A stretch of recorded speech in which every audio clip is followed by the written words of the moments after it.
Hello friends, welcome back to my channel. எல்லோரும் எப்படி இருக்கீங்க? நாங்கள் ரொம்ப நல்லாயிருக்கோம். நீங்கள் பார்த்துட்டு இருக்கிறது ராதிமா கிச்சன் குக்கிங் சேனல். இன்னும் சப்ஸ்கிரைப் பண்ணலைன்னா ராதிமா கிச்சனை சப்ஸ்கிரைப் பண்ணிடுங்க. பக்கத்தில் பெல் ஐக்கான் இருக்கும், அதை கிளிக் பண்ணிக்கோங்க.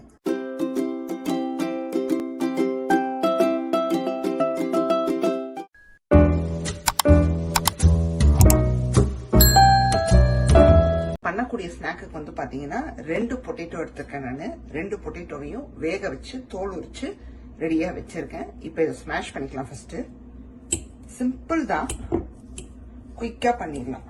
ஈவினிங்ல பசங்க ஸ்கூல்ல இருந்து வந்தா சரி, இல்ல ஆபீஸ்ல இருந்து வந்தீங்கன்னா நீங்க இதை வேக வச்சு எடுத்த உடனே இதுல சேர்க்க வேண்டியதெல்லாம் சேர்த்துட்டு நீங்க ரெடி பண்ணிடலாம். பொட்டேட்டோவை நல்லா ஸ்மாஷ் பண்ணியாச்சுங்க.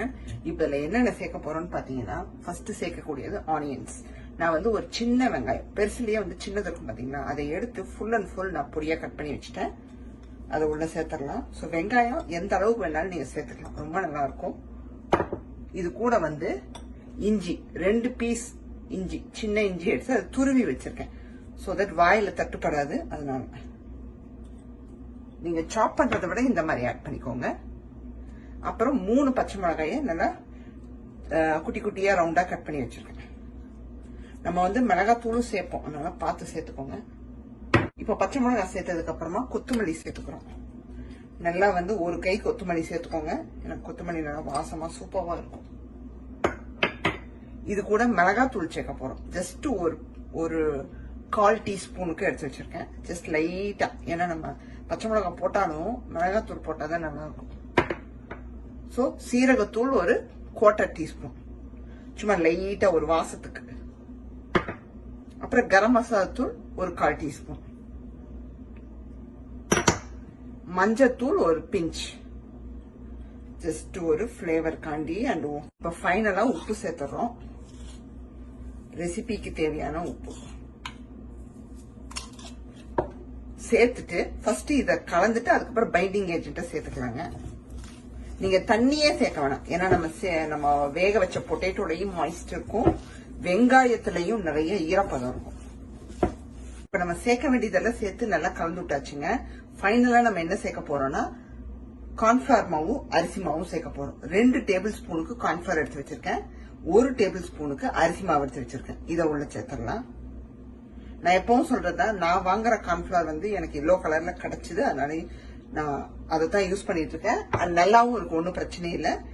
உங்களுக்கு ஒயிட்ல கிடைச்சா நீங்க அதையே யூஸ் பண்ணிக்கோங்க. அப்புறம் அரிசி மாவு. பைண்டிங்க்கு இந்த 2 மட்டும் சேர்த்தா போதும்.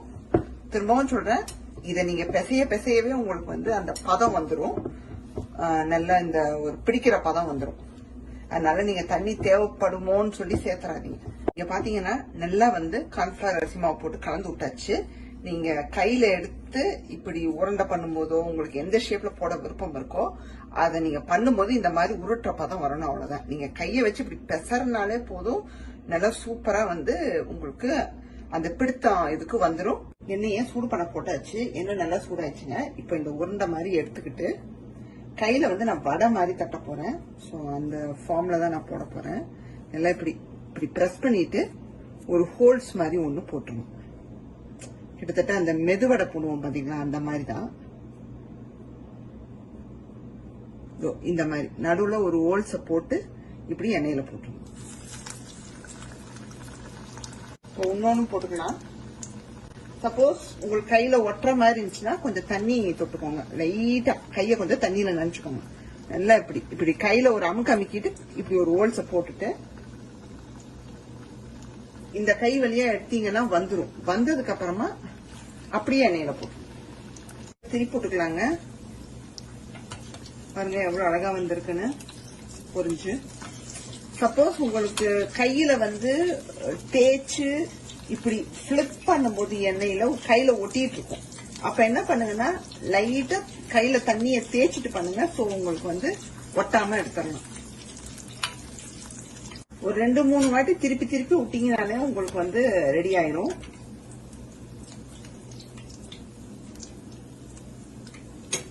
இத வந்து நான் இப்ப பண்ணி வச்சுக்கிட்டு இருக்கேன் ஒரு பிளேட்ல. சோ நீங்க இந்த மாதிரி ஒரு பிளேட்ல நீங்க தட்டி வச்சுட்டு கூட பண்ணலாம். சோ தட் உங்களுக்கு டக்குனு எண்ணெயில போட ஈஸியா இருக்கும். இப்ப இதுல ஒண்ணு வந்து ரெடி ஆயிடுச்சு, அதை எடுத்துடுறோம். ஸோ நல்ல கலர் வந்து நல்ல கோல்டன் கலர் ரீச் ஆனதும் எடுத்துடணுங்க. அதுக்கு மேல பொரிக்க வேணாம். ஸோ இப்படி எடுத்து வச்சிட்டோம்னா பாருங்க சூப்பரா இருக்கும். மற்றது ரெண்டு இன்னும் கொஞ்சம் வேகணும். உங்களுக்கு எடுத்து காமிக்கிறேன் பாருங்க எவ்வளவு அழகா இருக்குன்னு. இப்போ இன்னொரு செட்டு போட்டுக்கலாங்க. நான் ஆல்ரெடி பண்ணி வச்சிட்டேன். இப்ப நீங்க இன்னொன்னு சொல்லணும். உங்களுக்கு இப்படி போடும்போது நம்ம சப்போஸ் உங்களுக்கு பாருங்க இந்த ஹோல்ஸ் கிட்ட இப்படி கிராக் மாதிரி இப்படி வந்துருச்சுன்னா ஒண்ணுமே இல்லை, அதை இப்படி பிடிச்சு விட்டுங்க அவ்வளவுதான்.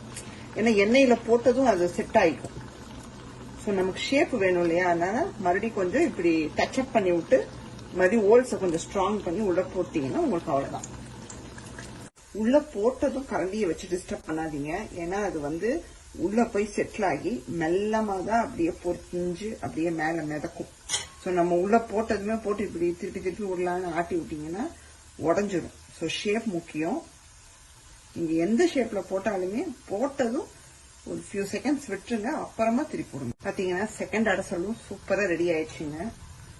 அழகா வந்திருக்கு. நம்மளுக்கு அந்த மெதுவடை போட்டா எப்படி இருக்குமோ கிட்டத்தட்ட அது போலவே அழகா வந்திருக்கு. எடுத்துடலாம். இப்போ ரொம்ப டார்க்கா கொண்டு போயிடாதீங்க. உள்ள வெளியே ரெண்டு பக்கமும் வெந்து கோல்டன் கலர் வந்ததும் எடுத்துருங்க. எடுத்து டிஷ்யூ பேப்பர்ல வச்சிட வேண்டியதுதான். நம்ம பண்ண இந்த ஆலு வடை எப்படி இருக்குன்னு பாக்கலாமா? உங்களுக்கு வந்து நான் கட் பண்ணியும் காமிச்சிடுறேன். பாருங்க இந்த மாதிரி இருக்கு ஷேப்பு. இப்படி கையில வச்சு கூட காமிக்கல, இந்த மாதிரி. ஸோ ரெண்டா உடச்சுக்கோங்க. பாருங்க சத்தம் வருதா? முறுமுறு முறுன்னு. உள்ள நல்லா வெந்து இந்த மாதிரி தான் இருக்கும். ஸோ சாப்பிடவும் சூப்பராக இருக்கும். சூப்பராக இருக்கு. சாயங்காலம் டீயை குடிச்சுக்கிட்டே சாப்பிட்டோம்னா அருமையா இருக்கும். ட்ரை பண்ணி பாருங்க மறக்காம. சூப்பரா நம்மளோட ஸ்நாக்ஸ் ரெடி ஆயிடுச்சுங்க.